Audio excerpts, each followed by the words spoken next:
Dallagnol, nós tivemos, infelizmente, várias decisões do STF contrárias às decisões e às condenações da Lava Jato. O senhor acredita que, num futuro próximo, obscuro, teremos que devolver dinheiro ao Lula ou, quem sabe, até um pedido de desculpas oficiais ao Lula?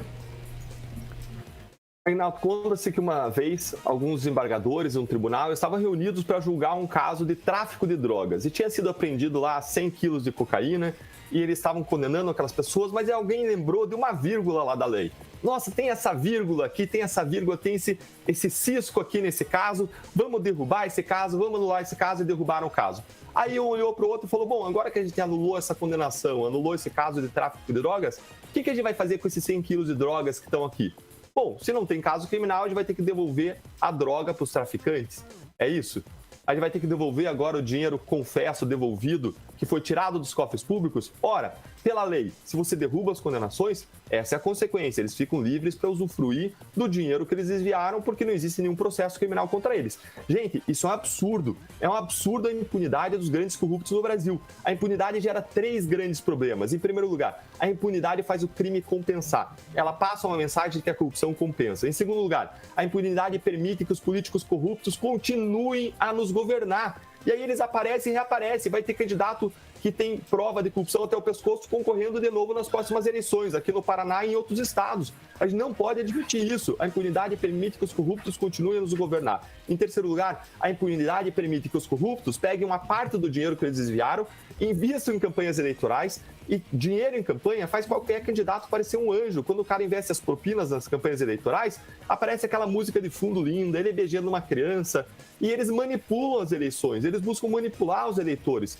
Então, propinas geram a perpetuação e ampliação do poder das pessoas, o que também é o mal. Então, a gente tem 3 males da impunidade, por isso a gente não pode compactuar com a impunidade.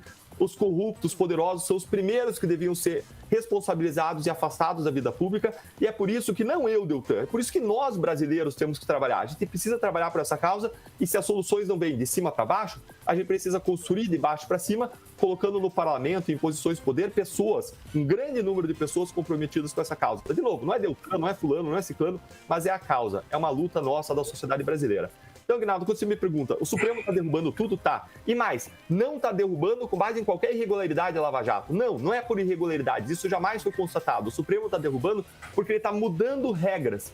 Como assim, Deltan? Ele criou novas regras, ele criou a regra agora de que a corrupção política, quando uma parte do dinheiro vai para a campanha, ela deve ser julgada na Justiça Eleitoral e não mais na Justiça Federal, como aconteceu a Lava Jato. E aí, quando você cria essa nova regra e aplica para o passado, como o Supremo permitiu, você derruba todas as condenações, não só da Lava Jato, mas de outros grandes casos, como o Mensalão Mineiro, um caso da década de 90 que ainda não tinha sido julgado. Vejam a impunidade e a demora da nossa justiça. Caso da década de 90, tinha condenações e ainda não tinha encerrado. A gente não tem prisão em segunda instância, as pessoas oferecem infinitos recursos em 4 instâncias e ainda não tinha chegado ao fim. E esse caso foi por ralo abaixo envolvendo o PSDB de Minas Gerais. O caso envolvendo o PT da Paraíba, Operação Calvário, também foi anulado. Por quê? Porque ele correu na Justiça Federal e não na Justiça Eleitoral. E o Supremo mudou a regra do jogo em 2019 e aplicou para o passado. Gente, é como um juiz de futebol que no final do jogo apita, antes de apitar ele muda a regra e ele fala agora gol dentro da área não é mais pênalti e cancela os gols que foram feitos ao longo do jogo mudando o resultado. Isso é um absurdo, isso não pode acontecer. Os tribunais precisam garantir segurança para que a gente trabalhe contra a corrupção, recupere o dinheiro e pune os corruptos. Isso é o básico, é o mínimo que a justiça precisa entregar para os brasileiros.